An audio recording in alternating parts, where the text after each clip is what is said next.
अब आपके बीएसएफ के इसकी बात करें, पीछे जवान मैं देख रहा हूँ लगातार पेट्रोलिंग में हैं, सारे लोग हैं। ये तो बहुत ही कठिन काम है बॉर्डर पे। मैं देखता हूँ इतने आइसोलेशन में ये सब लोग हैं। जैसे कम्युनिकेशन के अब टावर्स लग रहे हैं, बीएसएनएल के अब टावर्स लग रहे हैं, अभी तक यहाँ मोबाइल कम्युनिकेशन प्रॉपर नहीं है। पानी अब आ रहा है, पानी का प्रॉपर नहीं है। सर्दियाँ हो तो रातें बहुत ठंडी होती हैं, गर्मियाँ हों तो दिन में 50 डिग्री से ऊपर निकल जाता है।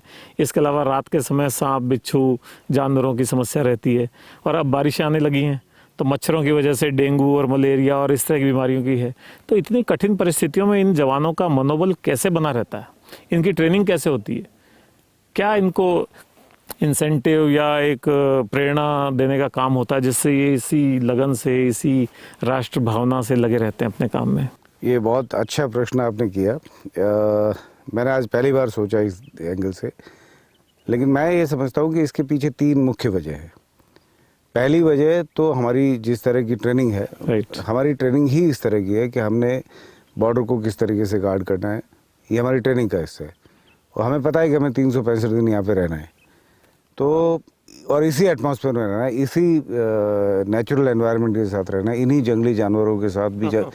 जंगली जानवर है, सांप है, बिच्छू है, तमाम लोग ये आते हैं, लेकिन इससे हमें बहुत ज़्यादा फर्क नहीं पड़ता। हम लोग सांप को भी नहीं मारते।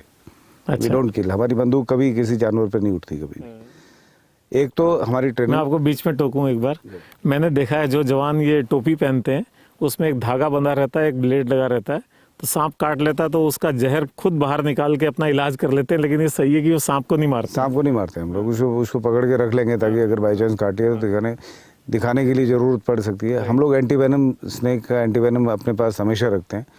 और इवन जो गांव वाले आसपास में लोग होते हैं उनका भी ट्रीटमेंट हम लोग करवाते हैं। तो एक वजह तो हमारी ये ट्रेनिंग।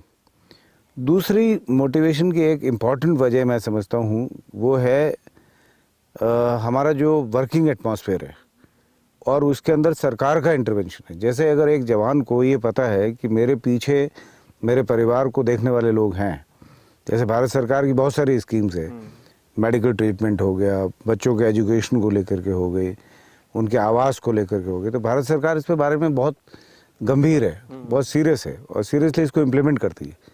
तो इस वजह से एक जवान के दिमाग में ये हमेशा कॉन्फिडेंस रहता है कि मेरे पीछे बहुत मजबूत देश खड़ा है, मजबूत गवर्नमेंट खड़ी है, मजबूत फोर्स खड़ी है। तो एक बहुत बड़ा मोटिवेशनल फैक्टर है। और तीसरा और सबसे इम्पॉर्टेंट बात जो मैंने आपको पहले कही कि आपके दिमाग में बैठ जाता है डे 1 कि ये मेरी मातृभूमि है और मातृभूमि की रक्षा करना मेरा फर्ज है। इसी जज्बे को सलाम करता है पूरा देश।